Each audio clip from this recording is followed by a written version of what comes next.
자, 오늘 분석해볼 기업은 바로 경방입니다.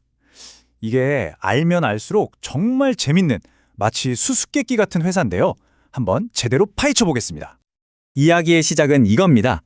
여러분, 영등포 타임스퀘어 다들 아시죠? 서울의 대표적인 랜드마크잖아요.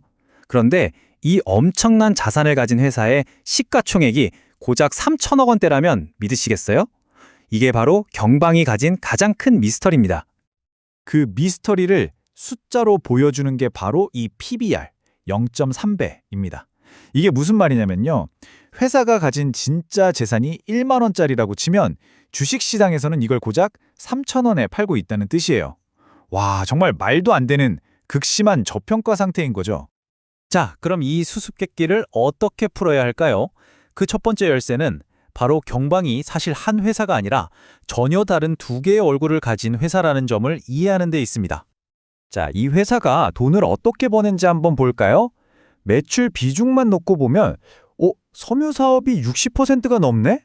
그럼 당연히 섬유 회사가 주력이겠구나 이렇게 생각하기 쉽습니다. 하지만 바로 여기에 엄청난 반전이 숨어 있습니다. 이게 이 회사를 이해하는 핵심이에요. 실제 이익을 까보면 진짜 돈을 벌어다 주는 건 바로 타임스퀘어, 이 쇼핑몰 사업이라는 거죠. 여기가 바로 이 기업 전체를 먹여 살리는 진짜 캐시카우인 셈입니다. 좋습니다. 그럼 이제 재무제표를 좀 더 깊게 들여다볼게요. 이 숫자들 속에서 경방의 엄청난 가능성과 동시에 왜 주가가 이 모양인지에 대한 치명적인 약점까지 다 드러나거든요. 그래서 투자자 입장에서는 딜레마에 빠지게 됩니다. 보세요. 자산 가치는 정말 압도적이고 재무적으로도 탄탄해서 망할 걱정은 거의 없어요. 그런데 문제는 뭐냐? 이 좋은 자산을 가지고 돈을 버는 능력, 즉 자본 효율성이 너무 떨어진다는 겁니다. 성장이 꽉 막혀 있는 거죠. 그걸 보여주는 대표적인 지표가 바로 이 ROE 3.15%입니다. 자기 자본 이익률, 말이 좀 어렵죠? 쉽게 말해 주주들 돈 100만 원을 가지고 1년에 고작 3만 원 정도 번다는 뜻이에요. 은행 예금 금리랑 별 차이가 없죠. 이러니 시장에서는 자산만 많으면 뭐해, 돈을 못 버는데 하면서 주가에 페널티를 주고 있는 겁니다. 자산이 말 그대로 잠자고 있는 거죠. 바로 이 점이 투자를 망설이게 하는 가장 큰 이유입니다. 낮은 자본 효율성과 성장 정체. 만약 이게 영원히 개선되지 않는다면 그럼 주가는 그냥 이대로 저평가 늪에 영원히 빠져 있을 수도 있다는 거죠. 이게 가장 큰 리스크입니다. 자, 그럼 이 잠자는 거인을 깨울 방법은 없을까요? 주가를 움직일 만한 어떤 계기, 즉 촉매제는 없는 걸까요? 지금부터 그 가능성들을 하나씩 짚어보겠습니다. 가능성은 여러 가지가 있습니다. 예를 들어 타임스퀘어 자산을 현재 시세대로 다시 평가해서 장부에 반영하는 것만으로도 주가에 큰 영향을 줄 수 있고요. 아니면 회사가 가지고 있는 다른 땅들을 개발하겠다는 계획을 발표할 수도 있겠죠. 또 시장 전체적으로 저평가된 자산주들이 주목받는 분위기가 형성되거나 최근 정부가 추진하는 밸류업 프로그램의 수혜를 받을 수도 있습니다.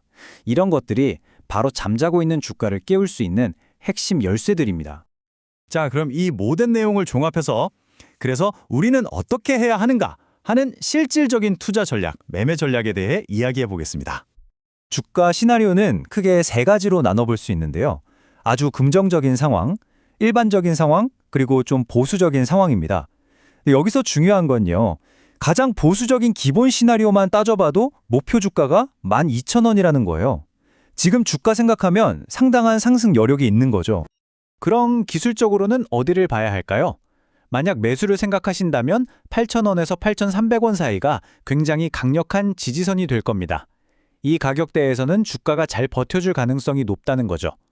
반대로 주가가 오르기 시작하면 11,000원에서 11,500원 사이가 첫 번째 큰 고비, 즉 저항선이 될 가능성이 큽니다. 그래서 결론적으로 어떤 전략이 좋을까요? 이건 단타로 접근할 종목은 절대 아닙니다. 핵심은 분할 매수, 그리고 중장기 보유입니다. 아까 말씀드린 8,000원대 초반에서 지지되는 걸 확인하면서 조급해하지 말고 천천히 꾸준히 모아가는 전략이 필요합니다. 인내심이 가장 중요한 무기인 셈이죠. 이게 바로 가치 투자의 정석이라고 할 수 있습니다. 시장이 지금 당장은 이 회사의 진짜 가치를 못 알아보고 있지만 언젠가는 제자리를 찾아낼 거라는 믿음을 가지고 이 비효율성을 이용하는 거죠. 엄청나게 싼 값에 자산을 사두고 묵묵히 기다리는 겁니다. 자, 그래서 마지막 질문은 이겁니다. 수십 년간 잠들어 있던 이 영등포의 거인, 경방. 과연 지금이 마침내 잠에서 깨어날 그 순간일까요? 판단은 여러분의 몫입니다.